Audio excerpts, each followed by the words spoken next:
네, 안녕하세요.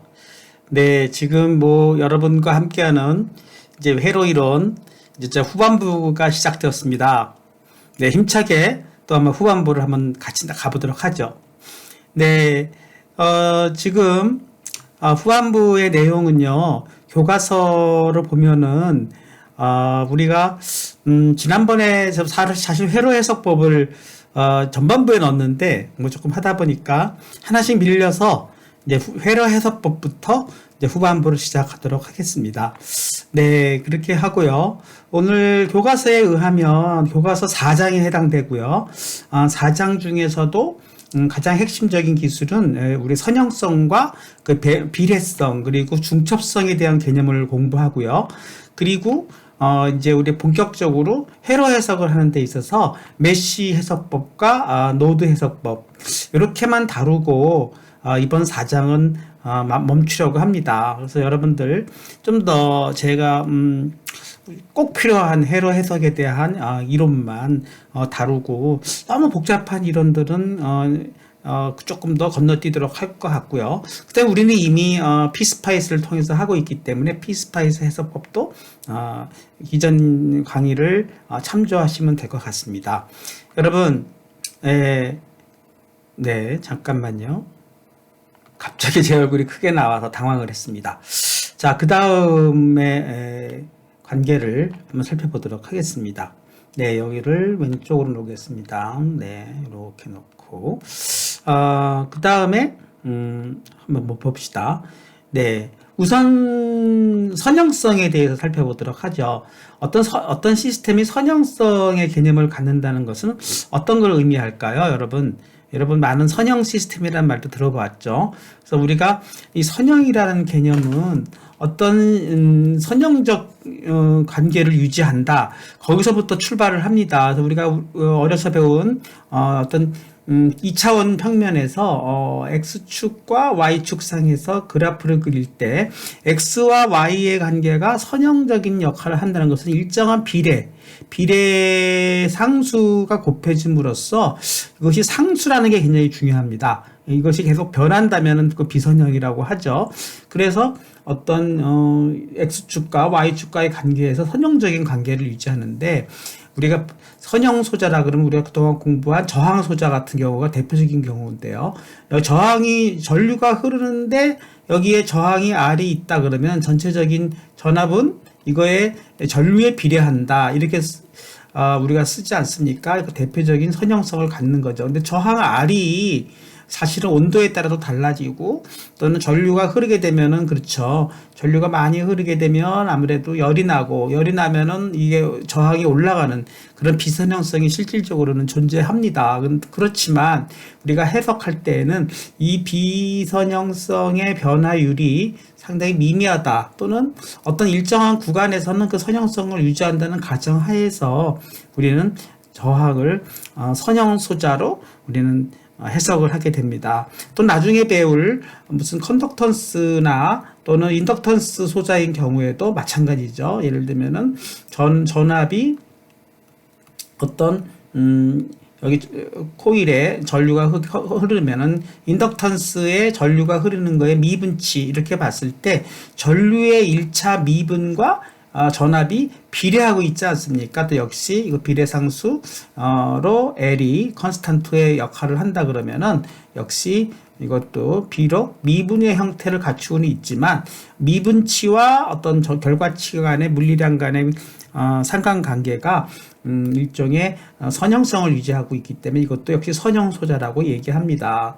또 하나 전압도 마찬가지죠. 전압도 어떤 커패시터의 전류에 대해서 적분한 것에 대해서 우리가 선형성 관계를 갖는데 C분의 1이라는 이러한 컨스탄트 C 값이 역시 컨스탄트면 C분의 1도 컨스탄트가 되는 거죠. 그래서 적분에 비례되는 합이 나오기 때문에 역시 커패시턴스와 같은 소자도 선형 소자라고 얘기합니다. 그래서 결국은 우리가 이제 RLC 이것도 일종의 선형 소자고 그다음 우리가 공부한 전압 소자도 있죠. 전압 소자도 역시 일정하게 우리가 유지를 한다 그러면 전압의 관계가 역시 전압전원도 선형소자라고 말할 수 있고 전류전원도 마찬가지죠. 전류전원도 흐르는 전류 자체가 일정하다 그러면은 역시 그것도 선형소자가 되는 것입니다. 따라서 전류원 그다음에 또 뭐 우리가 공부하는 종속전원 같은 경우도 마찬가지죠. 종속전원인 경우에도 뭐 전류가 뭐 전류에 비례하는 뭐 어떤 전압을 갖고 있다든가 그런 식으로 관계가 갖는다면 종속전원까지도 선형소자라고 말할 수가 있고, 결국은 이러한 선형소자, 전압전원, 전류전원, 또 종속소자, 종속전원, 또 그리고 RLC 회로 우리가 공부하는 이제 L과 C는 나중에 좀 배우는 걸로 하고요. 그건 나중에 좀 생각하고, 이런 거의 조합으로 이루어진 시스템을 우리는 선형 회로라고 합니다. 선형 회로라는 것 자체도 그렇구나, 이렇게 선형성 소자를 갖는 그런 회로들의 집합을 갖다가 우리는 선형 회로라고 말을 합니다. 그래서 결국 우리가 리니어 시스템, 또 리니어 서큐트, 또 리니어 엘리먼트 이런 말을 쓰고, 리니어 엘리먼트와 리니어 엘리먼트로 이루어진 리니어 서큐트의 해석은 모두 선형성 방정식으로 이루어진다, 이런 것들을 가지고 해석을 하게 됩니다. 그러면 이러한 선형성 중에 가장 대표적인 특성이 뭐가 갖고 있느냐, 바로 프로포셔널리티와 그 다음에 슈퍼포지셔널리티, 이 두 가지 특성을 갖는데, 결국은 선형성이라는 것은 비례성이라는 프로포션 하면은 비례란 뜻이죠. 그 다음에 또 가산성 또는 중첩성이라고도 표현을 합니다. 그래서 중첩성은 우리는 슈퍼포지션이라고 합니다. 슈퍼포지션, 이 두 가지 특징을 가지고, 그쵸? 네, 우리는 선형성을 얘기하는데, 뭐 어떤 시스템이 비례적인 관계가 있다 그러면은, 예를 들면 이런 것이죠. y가 뭐 k1의 x1과 k2의 x2로 이루어졌다. 이런 것도 일종의 k가 비례성이고 이것이 중첩성이죠. 그래서 두 개가 다 선형소자라면은 얘네들은 k1 플러스 k 아니죠. 각각의 중첩성. 네. 그 다음에 선형성은 또 미분과 적분에서도 그대로 유지가 된다. 그래서 나중에 미분과 적분의 개념에서는 아까 얘기했듯이 인덕턴스 소재에서는 미분, 또 컨덕턴스 소재에서는 적분을 사용되기 때문에 결국은 더 확대해가지고 RLC 회로까지도 전부 세 가지 전원, 또 세 가지 소자의 조합으로 모든 선형적 관계를 유지합니다. 네. 자, 그러면 이런 선형성 특성을 이용해서 어떤 회로를 해석할 때 어떤 식으로 그 선형성과 그 비례성과 중첩성이 사용되는지를 살펴보기 전에 우선 다시 간단한 회로부터 다시 한번 알아보도록 하겠습니다. 우선 다음과 같은 예제가 있다고 가정하죠. 그러니까 뭐 예제 교과서를 보면은 이제 4.1의 예제입니다.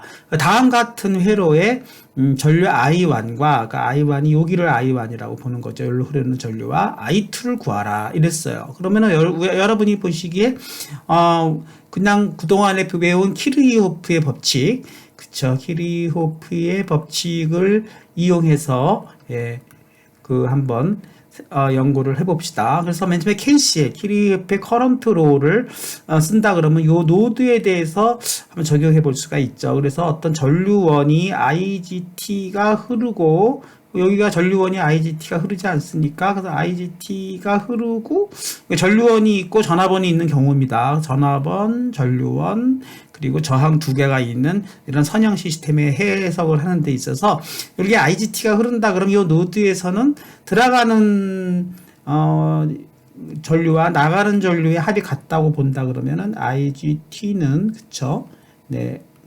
들어가는 전류고 나가는 전류는 I1과 I2가 되겠네요. 이렇게 해서 먼저 KCL을 구하게 되겠고요. 그 다음에 KVL은 이쪽 루프를 갖고 한번 구해 봅시다. 이렇게 루프를 통해서 KVL, 키르히호프의 전압 법칙을 한다 그러면은 이쪽 방향으로 가면은 이건 전압 상승 아닙니까? 그러면 전압 상승의 합이, 전압 강화의 합이 모두 0인 걸로 하면은 상승은 마이너스 표시하기로 했죠. 그러니까 마이너스 VG1이 되겠고, 그 다음에 여기로 흐르면서, 그쵸? 이쪽 방향으로 가면서 2옴이 흐르고 있지 않습니까? 근데 얘는 전류의 방향을 1로 놨기 때문에, 전압 방향을 마이너스 플러스로 놨기 때문에 얘는 원래 저항소자는 원래 강하소자인데, 여기서는 상승처럼 작용을 해요. 그러면 표기대로 일단 해야 됩니다. 그러니까 여기서는 마이너스가 또 되겠네요. 마이너스 이 전압 상승이 일어나고 있으니까 2의 I2가 됩니다. 그래서 2의 I2, RI의 걸 통해서요. 그 다음에 이제 요 내려가는 방향이죠. 요 흐름대로 우리가 루프를 돌린다고 그랬을 때, 시계 방향으로 돌린다고 했을 때, 그러면 요쪽은 I1을 이쪽 방향으로 잡았기 때문에 전압 방향을 이렇게 쓸 수 있으니까 얘는 전압 강화가 되지 않습니까? 그러니까 얘는 네, 4I 1 이렇게 되겠죠. 그리고 이것이 0이다. 이렇게 표시가 될 것 같습니다. 따라서 결국은 얘를 가지고 우리가 두 개의 이제 방정식을 풀어내면 되기 때문에 이 두 개의 방정식을 풀게 되면은 다음과 같은 이제 결과가 나온다는 것인데요. 한번 같이 풀어볼까요? 그러면 여기서 어떻게 하면 될까요? 요거를 1번식이라고 하고 얘를 2번식이라고 하겠습니다. 그쵸? 그러면 1번식과 2번식을 먼저 곱하기 2 해가지고 2i로 만든 다음에 더해버리면 여기에 2i가 사라지지 않겠습니까? 그렇게 해서 먼저 하나 구해보겠습니다. 그럼 1번식의 2i의 gt에다가 그쵸? 다시 뭡니까? 2i의 I2가 되겠고요. 그쵸? 아니요, 여기도 2가 들어가겠네요. 이렇게 되겠고, 그 다음에 2번식을 좀 다시 쓰면, VGT를 보내면 어떻게 되나요? VGT를 오른쪽으로 보내면 VGT 이렇게 보내고, 남은 부분은 그대로 쓰면, 네, 마이너스 2i2, 네. 아하, 여기가 지금, 여기가 i2였네요. 그러면 여기가 그렇죠. 2i2가 뭐 2i2를 지우면 되겠네요. 그러면 2i2 플러스 4i1이 되겠습니다. 그래서 요 각각의 식을 그대로 더해주게 되면 요 부분이 요게 2i1이었나요? 그러니까 요 부분이 사라지는 게 아니라 요 부분이 사라지게 되네요. 그러면은 이쪽에 남는 것은 6i1이 되고, 그쵸? 그 다음에 이쪽에 남는 것은 2의 IGT, 그 다음에 여기는 VGT가 되겠네요. 이렇게 돼서, 결국은 요 식으로부터, I1을 구하게 되면은, I1은 6을 이쪽으로 보내니까, 6분의 2가 되니까 3분의 1의 IGT, 6분의 1의 VGT 이렇게 되니까 요 식이 나오지 않습니까? 네, 여러분들 같이 손으로 풀어보면은 요거의 식이 그대로 구해질 것 같습니다. 그 다음에 I2를 구해보겠죠? I2는 I1을 삭제해야 되는 거니까 1번식에서 곱하기 4를 해주게 되면, 그쵸? 4IGT가 될 것이고, 4I1, 그 다음에 플러스 4I2가 될 것 같습니다. 그 다음에, 1번식, 아까 그 변형된 요 식이요. 그걸 다시 한번 그대로 쓰면은 VGT, 그 다음에 어떻게 됩니까? 마이너스 2I2, 플러스 4i1이 되겠죠. 이번에는 이거를 그냥 더해서 삭제가 안 되고 빼야 삭제가 될 것 같으니까 이거 다 어려서 배운 것입니다. 4igt 마이너스 vgt 이렇게 해주고, 그쵸? 요게 삭제가 되고, 네, 이것이 6i, 그쵸? 요게 i2였나요? 네네, i2였죠? 이 i2 4i1. 네, 그러니까 6i2가 됩니다. 그래서 i2를 구해보게 되면 6분의 VGT 마이너스 6분의 VGT 되지 않습니까? 마이너스 6분의 VGT 6분의 4IGT니까 3분의 2IGT 이렇게 나오니까 이 식이 그대로 나오는 것을 알 수가 있습니다. 자, 이와 같이 키르니예호프의 법칙의 단점은요, 바로 연립방정식을 풀어야 한다는 것입니다. 그래서 이것은 연립방정식의 해라는 것은 뭐 여러 가지 우리 어렸을 때 쭉 배웠지만 차원이 올라갈수록, 차원이 올라간다는 건 미지수의 개수가 늘어날수록, 네, 이것이 굉장히 해를 구하는 과정이 복잡해질 수가 있고 과정이 아주 난해할 수가 있습니다. 그래서 여러분들이 보시기에는 나중에 우리가 이 문제를 해결하기 위해서 메쉬법과 노드법을 우리가 다시 또 배우게 될 것이고요. 그렇지만 이렇게 소자가 2개 정도, 그 다음에 미지수가 i1, i2와 같이 한 2개 정도가 있을 때는 이렇게 단순한 연립방정식을 풀 수 있기 때문에 해가 나올 수 있는 것이죠. 그렇지만 이제 앞으로 배울 이렇게 전원이 2개가 있는 경우, 독립전원이 2개가 있는 경우에는 중첩성의 개념으로 이 문제를 해결할 수가 있습니다. 자, 이 문제를 한번 하고 넘어가죠. 네, 중첩성 얘기를 먼저 하겠습니다. 그 문제 중첩성으로 풀기 전에 비례성 문제를 하나 더 풀고 넘어가도록 하죠. 예제 4-2번입니다. 다음과 같은 회로에서 V1을 구해보아라. 그래서 여기에 걸리는 전압 강화량을 구해보라는 것이죠. 근데 그냥 구하는 게 아니라 proportional property, 비례성을 이용해서 한번 구해보아라는 얘기예요. 그래서 이러한 회로를 우리는 사다리 회로 또는 사다리 망이라고 합니다. 그래서 레더라는 게 사다리 모양인데 이렇게 사다리 모양으로 이렇게 돼 있지 않습니까? 거꾸로 이렇게 세워보면은. 그래서 이런 사다리망의 해석은 보통 보면 이 끝단에서부터 계속 이렇게 연쇄적으로 풀어나가는 방향입니다. 그래서 비례성을 이용하여 전압을 구하는 문제에서는요, 일단은 우리가 이 부분의 저항을 우리가 그냥 우선 1이라고 가정을 해줍니다. 답은 이거를 구하는 문제이지만 이걸 그냥 1이라고 우선 가정을 해놓고 풀어나가면 문제가 풀린다는 것이죠. 그래서 먼저 이것이 1이라면은 그러면 전류 I1이 흘러서 여기를 통과하면서 나오는 뭐라 그럴까? 그렇죠. 전압 강화량은 요 I1의 입장에서 봤을 때는 2분의 1의 저항에다가 I1이 곱해진 것인데, 그것이 1이라면은 네, I1을 우리가 구할 수 있지 않습니까? 그래서 2라고 구할 수가 있다는 것이죠. I를.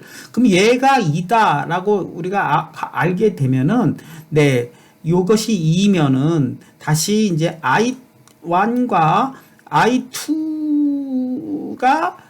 I2를 구할 수가 있는데, 요 전압하고 병렬이지 않습니까? 병렬이라는 건 서로 노드가 같이 연결되어 있는 것이죠. 서로 묶여 있는 것이니까. 따라서 V1, V2도 V1과 같게 됩니다. 근데 V1이 같게 되는데, V1이 아까 1이라고 가정을 했기 때문에 V2도 1이 되는 것이고요. 얘가 1이라 그러면 똑같은 개념으로 네, V2라는 것은 역시 I2가 흘러서 1옴을 통과하는 것이니까 역시 1옴에다가 I2가 곱해진 것인데, 얘가 1이라고 그랬으니까 역시 따라서 I2도 1이라고 구할 수가 있는 것이죠. 그럼 얘가 I2가 또 1이라 그러면 네, 여기도 1이 되지 않습니까? 이게 I2가 그대로 요리 흐르는 I3는 그렇죠. 1이 아니죠. I3는 I2와 그 다음에 I1으로 갈라지지 않습니까? 그러니까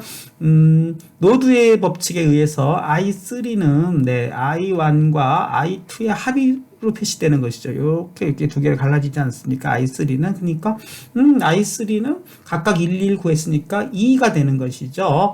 그렇게 되지 않습니까? 아니 2인가요? 네, 2였군요. 그러니까 2 플러스 1이 돼서 3이 되는 것이죠. 그러니까 3으로 구하면 얘가 또 같은 개념으로 V4는 I4와 이쪽 전압과는 또 병렬로 여기서 노드가 서로 만나는 거니까 이 전체 전압하고 같이 되지 않습니까? 그러니까 V4는 또 역시 여기의 전압을 V3라고 한다 그러면 네, V3와 네, 잠깐만요. 이거 흔들립니다. V3와 여기 안 써질까요? 네, 볼까요? 네, 다 지어졌지만 연쇄적으로 푸는 거니까. 그러니까 i3가 3A까지 남았고, 그러니까 이제 i3까지 구했는데 이 부분의 노드에서 결국은 이 전압과 이쪽의 전압 강화량이 결국은 같을 수밖에 없다는 거죠. 이렇게 병렬이기 때문에. 따라서 V4라는 것은 네, 병렬이니까 이쪽에서 전압 강화량 V3와 또 이쪽에서 전압 강화량 V2의 합의인 것이죠. 근데 V3는 여기서 I3가 구한 것에 3ohm이 흐르는 거니까 결국은 3ohm의 I3. I3는 아까 이미 3으로 구해진 거니까 3으로 구해지고, 그 다음에 V2는 이미 그 앞에서 구했죠. 여기서 이건 1ohm이다. 구했으니까 1이 되니까 결국은 V4는 12 나옵니다. 그러니까 여기가 10이 된다 그러면 결국은 I4는 얼마가 될 수밖에 없나요? 네. 역시 여기가 10이라는 걸 알았으니까 5ohm을 통과한 거니까 5분의 V4가 돼서 10의 5가 되고 해서 역시 2A로 우리가 구할 수가 있는 것이죠. 그래서 i4까지 구해지게 되면은 다시 i5는 요 노드에서의 공식이니까 i5는 어떻게 됩니까? 네, 여기서 i5가 들어가서 i4와 i3로 갈라지지 않습니까? 그러니까 결국은 i4와 i3가 될 것이고, i4는 또 2A니까 2, 또 i3는 3이 구했으니까 5가 되는 것이죠. 따라서 얘 i5가 5면 이 전체 전압 강화량을 또 구할 수 있지 않습니까? 전압 강화량 VG1은 어떻게 되는 것입니까? i5에서 v5가 되고, 그 다음에 이쪽에서의 전압 강화량 v4가 되는 거니까 결국은 V5는 요 i5를 구했기 때문에 1ohm에 요걸 통과하는 양이니까 결국은 1ohm에 i5 5A가 통과하는 양이고, V4는 이미 어디서 구했습니까? 10으로 구했지 않습니까? 그래서 결국은 15라는 값을 구할 수가 있었어요. 근데 이미 주어진 값은 45V라고 하지 않았습니까? 그러니까 비례성이 3이다. 결국은 전체적으로 3을 곱해주면 되는 거니까 최초의 가정한 값에서 곱하기 3을 해줌으로써 구한다. 이런 식으로 해주는 것이 프로포셔널 비례성을 이용한 해석법입니다. 이것도 그냥 알아만 두는 정도로만 넘어가시죠.